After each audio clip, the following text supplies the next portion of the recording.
런던의 귀족 상속녀가 한국 시골 마을에서 새로운 삶을 선택한 이유는 무엇일까요? 돈과 명예 대신 사람을 선택한 그녀의 놀라운 이야기를 시작합니다. 잠시 여러분의 구독과 좋아요는 영상 제작에 큰 힘이 됩니다. 저는 테일러 가문의 에밀리입니다. 영국 런던의 귀족 가문에서 태어나 엘리트 코스를 밟아온 환경 NGO 분석가죠. 29살에 제가 한국 서울에 온 건 단순한 리서치 프로젝트 때문이었습니다. 적어도 처음엔 그랬습니다. 서울의 첫 아침은 생각보다 혼잡했어요. 지하철에 올라타자마자 사람들의 분주함이 느껴졌죠. 런던의 지하철도 붐비지만 이곳은 뭔가 달랐습니다. 모두 급하게 움직이며 자기 일에만 집중하는 모습이었어요. 그때였습니다. 갑자기 흔들리는 지하철 안에서 제가 노인 한 분과 부딪혔어요. 사고는 순식간에 일어났죠. 몸을 지탱하려고 잡은 손잡이가 놓여 균형을 잃었고 그 충격으로 노인분의 가방에서 물건이 쏟아졌습니다. 죄송합니다. 영어로 얼른 사과했지만 주변 사람들의 반응은 차가웠어요. 외국인이라고 꼭 그래야 돼요? 한 중년 여성이 한국말로 저를 꾸짖었습니다. 영어를 잘 모르지만 그 눈빛과 말투에서 비난을 느낄 수 있었죠. 순간 분노가 치밀었어요. 우연한 사고인데 마치 제가 의도적으로 노인을 밀친 것처럼 대하다니. 런던에서라면 이런 일은 일어나지 않았을 거예요. It was an accident. 목소리를 높였지만 사람들의 표정은 더 차가워졌습니다. 그때 한 청년이 다가왔습니다. 괜찮으세요? 차분한 목소리로 물으며 노인의 물건을 정리해주는 사람. 키가 크고 단정한 모습의 한지훈이었습니다. 지훈은 노인에게 한국말로 뭐라 설명했고 이내 상황이 진정되었어요. 그리고 저를 향해 미소 지으며 영어로 말했습니다. 처음 한국에 오셨나요? 이런 일은 누구에게나 있어요. 지훈의 침착함과 배려의 안도감이 들었지만 주변의 시선은 여전히 불편했죠. 지하철에서 내린 후 회사로 걸어가며 생각했습니다. 이 나라는 시끄럽고 감정적이며 불합리하다. 어떻게 이런 사소한 일로 이렇게 과민하게 반응할 수 있지? 첫날부터 한국이라는 나라가 답답하게 느껴졌어요. 하지만 한편으로는 그 청년의 침착한 모습이 계속 머릿속에 맴돌았습니다. 사무실에 도착해 창밖을 바라보며 생각했죠. 한국에서의 4개월 견딜 수 있을까? 사실 리서치 프로젝트는 제게 중요했습니다. 환경정책과 전통문화의 연관성 연구였죠. 하지만 첫날의 경험은 서울이라는 도시가 생각보다 감정적이고 복잡한 곳임을 느끼게 해주었어요. 그리고 말없이 상황을 수습해준 그 청년의 모습이 유일한 위안이었습니다. 프로젝트를 시작한 지 일주일째 되던 날, 제조사 대상 중 하나인 전통차 공방을 방문하게 됐어요. 서울 북촌의 조용한 골목길에 위치한 이곳은 한국 전통차의 현대적 계승을 모토로 하는 작은 공간이었습니다. 문을 열고 들어가자 은은한 차 향기가 코끝을 스쳤죠. 그리고 카운터 뒤에서 허리 숙여 인사하는 사람. 지하철에서 만났던 그 청년이었습니다. 안녕하세요. 다시 만나네요. 지훈이 웃으며 말했어요. 여기가 제 공방입니다. 너무 놀라 말을 잇지 못했어요. 우연이라기엔 너무 기묘했죠. 당신이 이곳 사장님이었군요. 전혀 몰랐어요. 지훈은 차분하게 말했습니다. 테일러 씨가 오실 거라는 연락을 받았어요. 환경 NGO에서 한국 전통문화와 환경 연관성을 연구하신다고요. 저는 내심 비웃었습니다. 공무원 시험 떨어져서 도망친 촌놈이겠지. 런던에서라면 전통차 공방 같은 건 그저 취미로 여기는 사람들이 운영하는 곳이니까요. 제 시선이 은근히 무시하는 듯 했던 모양입니다. 왜 이런 일을 하시나요? 더 좋은 직업을 가질 수 있었을 텐데요. 솔직한 제 질문에 지훈은 전혀 동요하지 않았어요. 사람이 일로 평가받는 시대는 지났죠. 저는 여기서 차를 만들고 주말엔 청소년 인성 교육 프로그램도 운영합니다. 제 삶에 만족해요. 그 순간 묘한 감정이 들었습니다. 런던에선 모두가 더 높은 자리, 더 많은 돈을 위해 경쟁하는데 이 남자는 자신의 작은 세계에 온전히 만족하고 있었어요. 어딘가 당당하면서도 겸손한 그 태도가 신선했습니다. 하지만 저도 모르게 도전적인 질문이 나왔어요. 그런 생각으로 어떻게 성공할 수 있나요? 경쟁이 치열한 세상에서 그렇게 안주해도 괜찮은가요? 지훈은 미소를 잃지 않은 채 차를 내렸습니다. 성공의 기준이 무엇인가요? 저에겐 이 작은 공방과 제가 가르치는 아이들의 미소가 가장 큰 성공입니다. 저는 그 대답에 할 말을 잃었어요. 제 가치관이 흔들리는 듯한 느낌이 들었습니다. 지훈은 차를 내리며 설명했어요. 이 차는 우리나라 남쪽 지리산에서 자란 녹차입니다. 인위적인 비료 없이 자연 그대로 키워 만들었죠. 차를 마시며 인터뷰를 진행했습니다. 지훈의 철학은 단순했어요. 자연을 존중하고 전통을 현대에 맞게 계승하며 그것을 젊은 세대에게 가르치는 것. 그의 말 한마디 한마디에 진정성이 느껴졌죠. 주말에 청소년 인성 교육을 하신다고요? 어떤 내용인가요? 궁금증이 생겼습니다. 우리 전통 문화와 철학을 바탕으로 아이들에게 올바른 삶의 방향을 찾아주는 프로그램이에요. 관심 있으시면 이번 주말에 와보세요. 처음엔 그저 연구 자료를 위해 수락했지만 마음 한켠에선 이 남자의 세계가 궁금했어요. 런던의 엘리트 환경에서 살아온 제가 전혀 경험해보지 못한 가치관이 느껴졌기 때문입니다. 차를 다 마시고 일어서려는데 지훈이 물었습니다. 테일러 씨, 한국에서 적응은 어떠세요? 지하철 사건 이후로 괜찮으셨나요? 그 따뜻한 관심에 왠지 모를 설렘이 느껴졌어요. 괜찮아요. 덕분이에요. 공방을 나오며 생각했습니다. 아마 모든 나라에는 각자의 방식이 있는 거겠지. 이 나라도 알고 보면 나쁘지 않을지도. 주말이 되자 약속대로 지훈의 인성교육 프로그램을 취재하러 갔습니다. 서울에서 1시간 반 정도 떨어진 곳에 위치한 작은 마을이었어요. 시골 풍경이 펼쳐진 그곳은 제가 상상했던 한국의 모습과는 달랐습니다. 여기서 프로그램을 진행하나요? 호기심 어린 물음에 지훈이 웃으며 답했어요. 네, 여기가 제 고향이에요. 부모님도 여기 계시고요. 프로그램 취재 후 전통차 문화에 대해서도 더 자세히 알아보실 수 있을 거예요. 괜찮으시다면 며칠 머무르시는 건 어떨까요? 순간 망설였습니다. 런던의 호화로운 아파트에서 살던 제가 이런 시골 마을에서 며칠을 보낸다니 상상도 못했던 일이었으니까요. 하지만 연구를 위해선 필요한 과정이라 생각하고 수락했어요. 마을에 도착하자마자 제 휴대폰이 울렸습니다. 약혼자 제임스였어요. 에밀리 어디야? 오늘 저녁에 테일러 가문과 로이드 가문이 만찬이 있다고 몇 번이나 말했잖아. 순간 죄책감이 들었습니다. 완전히 잊고 있었어요.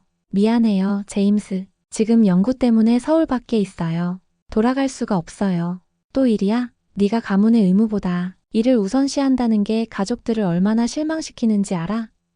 제임스의 목소리에는 분노가 묻어 있었어요. 전화를 끊고 한숨을 내쉬었습니다. 이런 압박감은 늘 있었지만 이곳에 오니 더 무겁게 느껴졌어요. 마치 두 개의 다른 세계 사이에 있는 것 같았습니다. 첫날은 적응하기 어려웠습니다. 마을 어르신들의 구수한 말투와 무뚝뚝한 태도에 거리감이 느껴졌어요. 이런 시골 마을에 뭐가 있다고 이렇게 자부심을 갖는 걸까? 속으로 생각했습니다. 저녁 식사 시간 한 노인이 제게 작은 그릇을 건넸어요. 외국 아가씨 이것 좀 먹어봐. 우리 집에서 담근 장아찌야. 겉보기에 익숙하지 않은 음식이라 망설였습니다. 지훈이 속삭였어요. 할아버지가 직접 담그신 거예요. 거절하면 섭섭해하실 거예요. 억지로 한 입 먹었는데 예상과 달리 맛있었어요.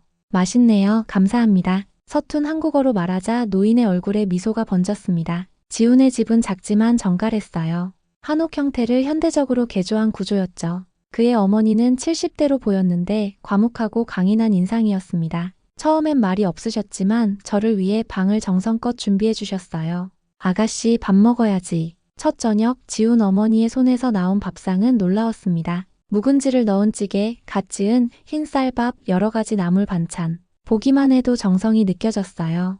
어머님, 제가 외국인인데 이렇게 신경 써주시다니 감사합니다. 어색한 한국어로 인사했죠. 처음엔 그저 정중한 대접이라고 생각했지만 식사 중 무언가 이상한 점을 발견했습니다. 지훈 어머니의 시선이 자꾸 제게 향했고 가끔은 눈물을 훔치는 것 같았어요. 식사 후 마당에 앉아 차를 마시는데 지훈 어머니가 조용히 말씀하셨어요. 내 눈빛이 내 딸이 생각나. 우리 딸은 서울에서 일하느라 자주 못 와. 따님은 어떤 일을 하시나요? 궁금해서 물었습니다. 지훈 어머니의 표정이 어두워졌어요. 우리 딸은 5년 전에 떠났어. 교통사고로. 그 말에 가슴이 찢어지는 것 같았습니다. 아무 말도 할 수 없었어요. 지훈 어머니가 제 손을 잡았습니다. 네가 우리 딸 나이쯤 되어 보여서 그래. 미안하구나. 갑자기 눈물이 났습니다. 저는 어릴 때부터 기숙학교에 보내졌고 부모님과는 형식적인 관계였으니까요. 가족이라는 개념이 이렇게 따뜻할 수도 있다는 걸 이 작은 한국 마을에서 처음 느꼈어요. 밤에 방에 누워 창밖을 바라보며 생각했습니다. 런던의 화려한 삶과 여기 조용한 마을의 차이. 그리고 지훈이 왜 서울의 화려함 대신 이곳을 선택했는지 조금은 이해가 됐어요. 다음 날 지훈의 청소년 인성 교육 프로그램을 지켜봤습니다. 마을 회관에 모인 아이들 앞에서 지훈은 전통차를 내리며 말했어요. 차를 대하는 마음으로 사람을 대하면 어떨까? 조급하게 우려내면 쓴맛이 강하게 나오지만 천천히 기다려주면 은은한 향이 퍼지지. 아이들은 진지하게 경청했고 저도 모르게 그의 말에 빠져들었습니다. 현대 사회에서 잊혀진 가치들이 이곳에서는 살아 숨쉬고 있었어요. 그날 밤 지훈 어머니가 저녁 식사 후 제게 한복을 가져오셨습니다. 입어볼래? 우리 딸 것인데 너한테 잘 어울릴 것 같아. 한복을 입고 거울을 보니 낯설지만 묘하게 아름다웠어요. 마음이 차분해지는 느낌이었죠. 그 순간 이곳에서 며칠 더 머물러도 괜찮을 것 같다는 생각이 들었습니다. 일주일이 지나고 저는 여전히 마을에 머물고 있었습니다. 처음의 불편함은 어느새 편안함으로 바뀌었어요. 아침이면 지훈의 어머니와 함께 텃밭에서 채소를 따고, 낮에는 지훈의 프로그램을 관찰하며 연구 자료를 모았습니다. 하지만 내면의 갈등은 점점 커지고 있었어요. 런던에서는 매일 전화와 메시지가 쏟아졌습니다. 약혼자는 제가 언제 돌아오냐며 재촉했고, 아버지는 가문이 자선행사 준비에 참여하라고 압박했죠. 에밀리, 네가 이런 시골 구석에서 뭘 하는지 모르겠다만 내 의무를 잊어선 안 돼. 아버지의 메시지에 한숨이 나왔습니다. 이런 압박감 속에서도 마을 생활은 계속되었어요. 마을 주민들도 처음과 달리 저를 반갑게 맞아주기 시작했어요. 특히 할머니들은 제게 김치 담그는 법을 가르쳐 주셨죠. 서툰 솜씨로 양념을 버무리는 제 모습에 할머니들이 웃으셨지만 그 웃음소리가 따뜻하게 느껴졌습니다. 하지만 모든 사람이 저를 환영한 것은 아니었어요. 한 중년 남성이 지훈에게 다가와 속삭였습니다. 저 외국 여자가 뭐야? 우리 마을 일에 끼어들게 하면 안 되지. 그 말이 들려 가슴이 아팠지만 이해할 수 있었어요. 외부인에 대한 경계심은 어디에나 있으니까요. 지훈은 그런 편견에도 아랑곳하지 않고 저를 마을 활동에 포함시켰습니다. 어느 날은 초등학생들을 데리고 숲으로 들어가 자연 관찰 수업을 했어요. 저도 동행했죠. 아이들아, 이 나무는 100년 넘게 여기 서 있었어. 그동안 얼마나 많은 이야기를 보고 들었을까? 지훈이 오래된 느티나무를 가리키며 말했습니다. 한 아이가 물었어요. 선생님, 이런 거 배워서 뭐해요? 돈도 안 되는데. 지훈은 미소를 지으며 아이의 머리를 쓰다듬었습니다. 돈보다 중요한 건 나를 잃지 않는 거야. 세상이 아무리 빠르게 변해도 내 마음속에 있는 소중한 가치를 지키는 게 진정한 부자가 되는 길이지. 그 말이 제 가슴에 와닿았어요. 돈이 전부가 아닌 삶이 가능하다는 걸 이 나라에서 처음 봤다는 생각이 들었습니다. 테일러 가문에서 저는 늘 성공과 성취를 강요받았으니까요. 저녁 지훈과 마을 뒷산에 올랐습니다. 햇살이 산 너머로 저물고 있었어요. 한국에 와서 이런 경험을 하게 될 줄은 몰랐어요. 솔직한 마음을 털어놨습니다. 지훈이 웃었어요. 테일러 씨가 우리 마을에 오래 머물 줄도 몰랐어요. 처음엔 그저 며칠 취재하고 가실 줄 알았는데 저도 놀랐어요. 하지만 여기 있으니 마음이 편해지는 것 같아요. 그때 제 휴대폰이 울렸습니다. 런던에 있는 약혼자 제임스였어요. 에밀리, 언제 돌아와? 가문의 의무를 잊지 마라. 다음 달 자선 행사에 내가 필요해. 그리고 난 널 많이 보고 싶어. 마지막 말에 죄책감이 밀려왔습니다. 제임스는 나쁜 사람이 아니었어요. 그저 우리가 자라온 세계의 가치관대로 살아갈 뿐이었죠. 전화를 끊고 한숨을 쉬었습니다. 지훈이 걱정스럽게 물었어요. 무슨 일 있어요? 아니에요. 그냥 런던에서의 제 삶이 생각나서요. 지훈이 잠시 침묵했다가 말했습니다. 언젠가는 돌아가야 할 곳이군요. 그 말에 가슴이 아팠습니다. 맞아요. 저는 언젠가 돌아가야 했어요. 이곳은 제가 속한 곳이 아니었으니까요. 하지만 그런 현실을 인정하고 싶지 않았습니다. 그날 밤 방에 누워 생각했습니다. 이곳에서 보낸 시간이 저를 변화시키고 있었어요.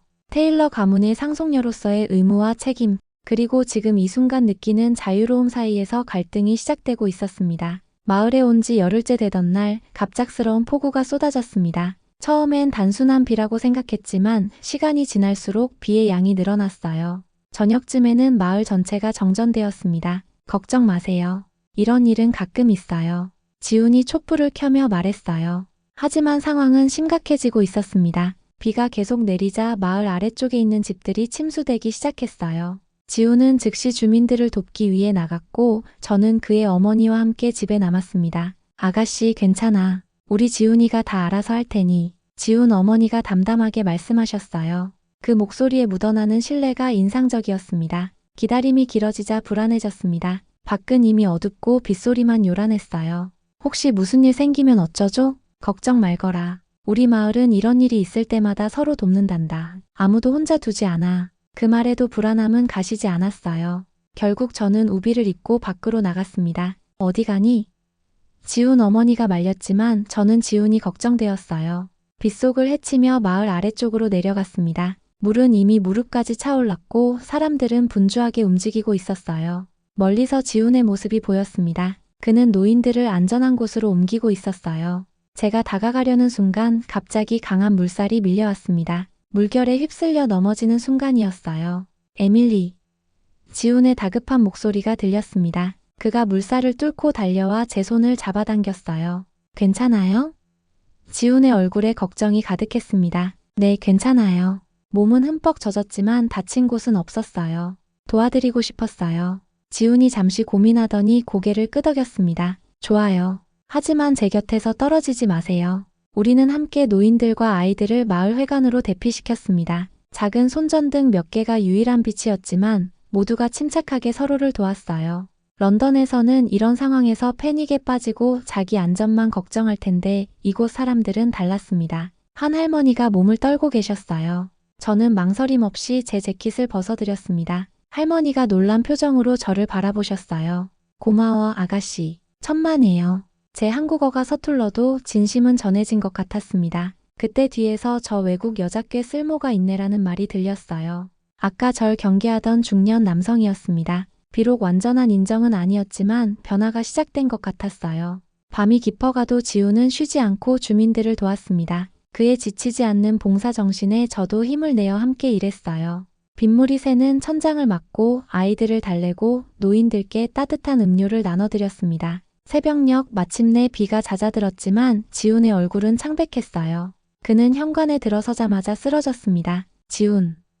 놀라서 달려갔어요. 고열에 시달리고 있었습니다. 지훈 어머니와 함께 그를 방으로 옮기고 옷을 갈아입혔습니다. 다행히 마을 의사가 왔고 과로와 추위로 인한 감기라며 약을 주고 갔어요. 밤새 지훈의 곁을 지켰습니다. 이마에 물수건을 올려주고 약을 먹이며 간호했어요. 그의 얼굴을 바라보니 마음이 아팠습니다. 모르는 사람들까지 도우려다 이렇게 됐구나. 아침이 되자 지훈의 열이 조금 내렸습니다. 눈을 뜬 그가 저를 보고 미소 지었어요.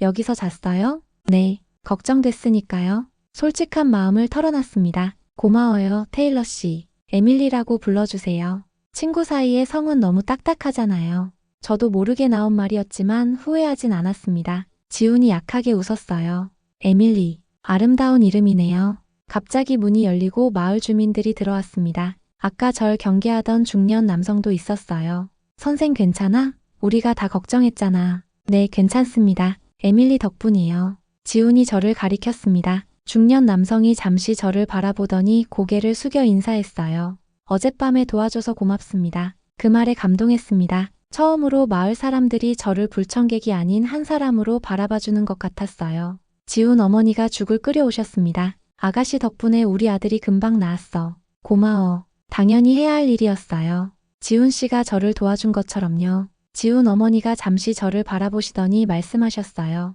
넌 외국인이지만 마음은 따뜻해. 우리 마을에 있는 동안 우리 딸이라고 생각하렴. 그 말에 가슴이 뭉클했습니다. 이곳에서 저는 테일러 가문이 상속녀가 아닌 그저 에밀리로 받아들여지고 있었어요. 제 진짜 모습으로요. 창밖으로 비가 그치고 햇살이 비치기 시작했습니다. 마을 사람들이 서로 도와 물에 잠긴 집들을 정리하는 모습이 보였어요. 그 순간 깨달았습니다. 한국은 사람이 머무는 나라였어요. 서로를 향한 작은 정이 비상등처럼 빛나는 곳이었습니다. 지훈이 완전히 회복되는 데는 며칠이 걸렸습니다. 그동안 저는 마을에 더 깊이 스며들었어요. 주민들과 함께 김장을 하고 지훈 어머니에게 한식 요리를 배우며 한국 생활에 적응해 갔습니다. 하지만 런던으로부터의 압박은 점점 심해졌어요.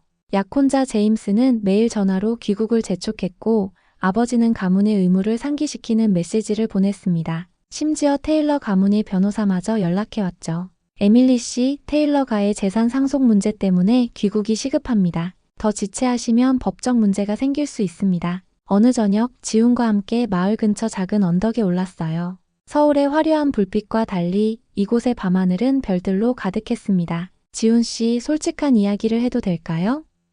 용기를 내어 입을 열었어요. 물론이죠. 깊은 숨을 들이쉬고 시작했습니다. 사실 저는 테일러 가문이 상속녀예요. 영국에서 꽤 알려진 귀족 가문이죠. 여기엔 도피하듯 온 거예요. 지훈의 표정이 살짝 놀란 듯 했지만 곧 평온을 되찾았어요. 항상 남들의 기대에 맞춰 살아왔어요. 명문 학교, 좋은 직장, 훌륭한 약혼자. 겉으론 완벽해 보이지만 제 안엔 늘 공허함이 있었죠. 한국에 오면서 잠시나마 테일러 가문이 에밀리가 아닌 그냥 에밀리로 살고 싶었어요. 말을 이어갔습니다. 하지만 곧 돌아가야 해요. 약혼자와 가족들이 기다리고 있으니까요. 가문의 의무라는 게 있어서. 지우는 잠시 침묵하다 조용히 말했어요. 그게 당신이 누구인지를 바꾸진 않아요. 난 지금의 당신을 보는 거니까요. 그 말이 가슴을 파고들었습니다. 테일러 가문이 상속녀가 아닌 그저 에밀리로 봐주는 사람. 이런 경험은 처음이었어요. 지훈도 자신의 이야기를 들려주었습니다. 그는 서울에서 잘 나가는 회사원이었지만 회사의 불법 환경 오염 문제를 내부 고발한 후 모든 것이 바뀌었다고 했어요. 그때 깨달았다고 합니다. 남들이 정해준 성공이 아닌 자신이 진정으로 원하는 삶을 살고 싶다는 것을. 대화 중에 제 휴대폰이 울렸습니다. 제임스였어요. 더 이상 기다릴 수 없어. 내일 변호사들이 한국으로 갈 거야. 네가 자발적으로 돌아오지 않으면 법적 조치를 취할 수밖에 없어. 충격에 빠졌습니다. 법적 조치라니. 하지만 이제는 돌아갈 수 없었어요. 오랜 생각 끝에 결정을 내렸습니다. 다음 날 아침 런던에 있는 가족들에게 연락했어요. 당분간 한국에 더 머물 거예요. 제가 진정으로 원하는 것이 무엇인지 찾아야 할 것 같아요. 변호사를 보내셔도 좋습니다. 하지만 제 선택은 바뀌지 않을 거예요. 그 말에 가족들은 분노했습니다. 특히 아버지는 가문의 명예를 생각하라며 경로하셨어요. 약혼자 제임스마저 정신 차려 에밀리라고 말했죠. 그럼에도 지훈에게 찾아가 결정을 알렸어요. 저는 이 사람 곁에 있고 싶어요. 여긴 나를 있는 그대로 봐주는 유일한 곳이에요. 지훈은 놀란 표정이었지만 곧 따뜻한 미소를 지었습니다. 확실해요? 여기서의 삶은 런던과 많이 달라요. 확실해요. 처음으로 제 진짜 마음을 따르고 싶어요. 다음 날 예상대로 테일러 가문이 변호사들이 마을에 도착했습니다. 하지만 저는 물러서지 않았어요. 마을 주민들도 제 곁에 서주었고 특히 이장님이 나서서 변호사들에게 말했습니다. 우리 마을에서는 손님을 강제로 데려가는 일은 없습니다. 에밀리는 우리 마을 사람이에요. 변호사들은 결국 빈손으로 돌아갔고 제 이야기는 런던 언론에 퍼지기 시작했어요. 돌이킬 수 없는 강을 건넌 기분이었지만 처음으로 진짜 나로 살아가는 법을 배우고 있었습니다. 7. 결정을 내린 후 6개월이 지났습니다. 런던의 약혼자와는 결별했고 테일러 가문과도 한동안 소원해졌습니다. 어머니만이 조금씩 이해하기 시작하셨어요. 에밀리, 내가 행복하다면 그걸로 충분해. 어머니의 메시지가 큰 위로가 되었습니다. 체류 비자 문제로 이민국과 실랑이가 있었고 마을 내에서도 일부 주민들은 외국인이 와서 우리 전통을 제대로 이해할 수 있을까? 의심의 눈길을 보냈습니다. 그럼에도 제가 일하던 환경 NGO의 동료들이 한국 지부 설립을 도와주겠다고 제안했어요. 저는 지훈과 함께 청년 인성학교를 운영하기로 했습니다. 가장 큰 위기는 개교 2달 전에 찾아왔어요. NGO 자금이 갑자기 끊겼던 거죠. 지훈은 포기하지 않고 마을 회관의 주민들을 모았습니다. 우리 마을에 청년 인성학교를 세우려고 합니다. 여러분의 도움이 필요해요. 저도 앞으로 나섰어요. 처음엔 그저 취재하러 왔다가 이 마을의 따뜻함에 마음을 빼앗겼어요. 이제 이곳은 제 집이 되었습니다. 여러분의 지혜와 전통을 다음 세대에게 전하고 싶어요. 한 노인이 땅을 내놓겠다고 했고 목수일을 하는 분은 건물 공사를, 교사 출신 할머니는 교육 프로그램 개발을 돕겠다고 했어요. 지역 사회의 힘으로 학교가 세워졌습니다. 개교일 예상보다 많은 학생들이 찾아왔어요. 서울에서도 소문을 듣고 온 가족들이 있었습니다. 언론에서도 관심을 보였죠. 영국 귀족이 한국 청년의 철학에 감동해 교육사업 시작이라는 기사가 나오기 시작했어요. 한 학부모가 감동의 눈물을 흘리며 말했습니다. 우리 아이가 처음으로 꿈에 대해 이야기했어요. 돈이 아닌 진정한 행복이 무엇인지 고민하기 시작했습니다. 교육청에서도 우리 프로그램을 전국 학교에 소개하고 싶다며 연락해왔습니다. 우리의 작은 시도가 점점 더 큰 영향력을 갖게 된 거예요. 문화적 차이, 언어 장벽, 제 배경에 대한 편견도 있었지만 모두 함께 극복해 나갔습니다. 한국어를 배우는 것도 큰 도전이었지만 지훈이 항상 곁에서 도와주었어요. 오늘은 어제보다 더 잘했어. 천천히 배워도 괜찮아. 저도 지훈에게 영어를 가르쳐 주며 서로의 부족한 부분을 채워갔어요. 함께 일하며 우리는 더 가까워졌습니다. 어느 가을날 마을 뒷산에서 고구마를 캐던 중 지훈이 말했어요. 나는 당신 덕분에 나를 더 잘 알게 됐어요. 당신이 없었다면 이런 일은 꿈도 못 꿨을 거예요. 그 말에 가슴이 따뜻해졌습니다. 저도 지훈 씨 덕분에 제가 누구인지 알게 되었어요. 제 인생 최고의 결정이었습니다. 손에는 흙이 묻고 얼굴에는 땀이 흐르는 순간이었지만 그 어느 때보다 행복했습니다. 런던의 호화로운 파티에서도 느끼지 못했던 진정한 기쁨이었어요. 8. 2년이 지난 지금 저희 청년인성학교는 전국 모델로 주목받고 있습니다. 서울, 부산, 제주 등 각지에 분교가 생겼고 많은 교육자들이 우리의 방법론을 배워가고 있어요. 전통적 가치와 현대적 환경의식을 접목한 새로운 교육 패러다임이라며 학술 논문에서도 다뤄지기 시작했습니다. 처음 이 마을에 왔을 때 상상도 못했던 일이에요. 하지만 가장 큰 변화는 테일러 가문과의 관계였습니다. 오랜 갈등 끝에 아버지가 마침내 한국을 방문하기로 한 것이죠. 심장이 두근거렸어요.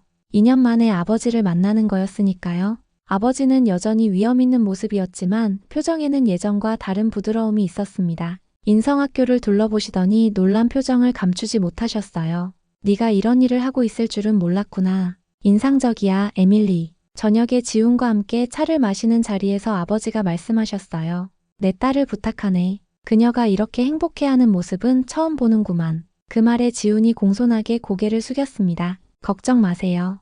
에밀리와 함께 좋은 일을 계속해 나갈 겁니다. 오늘은 마을 잔치가 있는 날이에요. 저는 지훈 어머니가 준비해 주신 한복을 입었어요. 이제는 익숙한 옷이 되었죠. 마을 어르신들과 윷놀이를 하며 웃음꽃을 피웠습니다. 에밀리, 이제 완전히 우리 마을 사람이 다 됐구먼. 할머니들의 농담에 웃으며 대답했어요. 네, 이곳이 제 진짜 집 같아요. 잔치 중간에 영국 언론사들이 갑자기 마을을 찾아왔습니다. 테일러 가문의 상속녀가 한국 마을에서 사는 이유는 무엇인가요? 카메라와 마이크가 제게 향했어요. 마을 사람들이 놀란 표정을 감추지 못했어요. 지훈이 제 곁으로 다가와 손을 잡아주었고 저는 당당하게 대답했습니다. 네, 저는 테일러 가문의 에밀리입니다. 하지만 그보다 중요한 건 제가 이곳에서 찾은 제 진짜 모습이에요. 이 마을에서 저는 지위나 재산이 아닌 진정한 관계와 가치를 배웠습니다. 나중에 처음 절 경계했던 중년 남성이 다가왔어요. 상속녀라고? 그런 사람이 우리 마을을 선택했다는 게 믿기지 않는구먼. 죄송해요. 모든 걸 말씀드리지 못해서. 고개를 숙였습니다. 그가 웃으며 말했어요. 우리가 본 건 그저 에밀리라는 사람이었소. 그게 중요한 거지. 며칠 후 예상치 못한 방문객이 있었어요. 전 약혼자 제임스였습니다. 처음엔 날 데려가려 했지만 마을과 학교를 둘러본 후 그의 태도가 변했어요. 네가 행복해 보여. 처음엔 이해할 수 없었지만 이제 조금은 알 것 같아. 떠나기 전 제임스가 말했어요. 테일러 가문 재단에서 너희 학교에 지원금을 보낼 거야. 네가 하는 일이 의미 있어 보이더라. 어느 저녁 지훈이 저를 마을 뒤 언덕으로 데려갔어요. 석양이 아름답게 펼쳐진 곳이었습니다. 에밀리, 당신을 만난 건 내 인생 최고의 행운이었어요. 지훈이 작은 나무 반지를 건네며 말했어요. 눈물이 흘렀습니다. 런던의 다이아몬드 반지보다 이 나무 반지가 제게는 훨씬 더 귀했어요. 네, 함께 할게요. 도라는 건 결국 자신만의 길을 찾는 것, 그리고 그 길을 당당히 걸어가는 것이라고 생각합니다. 런던의 귀족 에밀리가 한국의 작은 마을에서 찾은 것은 화려한 삶이 아닌 진정한 나 자신이었어요. 오늘도 저는 마을 아이들에게 차를 우리는 법을 가르칩니다. 그리고 지훈은 그들에게 공동체의 가치에 대해 이야기하죠. 서로 다른 문화에서 온 우리가 만나 새로운 가치를 만들어가는 여정. 이것이 바로 국경과 문화를 넘어서는 사람의 힘이라고 생각합니다. 사람은 돈이나 지위가 아닌 마음으로 연결되는 거예요. 제가 아이들에게 말했어요. 지훈이 미소를 지으며 고개를 끄덕였습니다. 우리의 이야기는 여전히 진행 중입니다. 하지만 한 가지 확실한 것은 어떤 선택이 다가오더라도 우리는 함께 걸어갈 것이라는 사실이에요. 돈보다 귀한 사람을 정없던 이 나라에서 만난 저는 진정한 행복을 찾았습니다. 여러분도 자신만의 도를 찾으셨나요? 그 여정이 때로는 어렵고 두렵더라도 자신의 목소리에 귀 기울이는 용기를 내보세요. 그것이 진정한 행복으로 가는 길일지도 모릅니다. 오늘 이야기를 들어주셔서 감사합니다. 여러분의 하루가 따뜻한 정으로 가득하기를 바랍니다.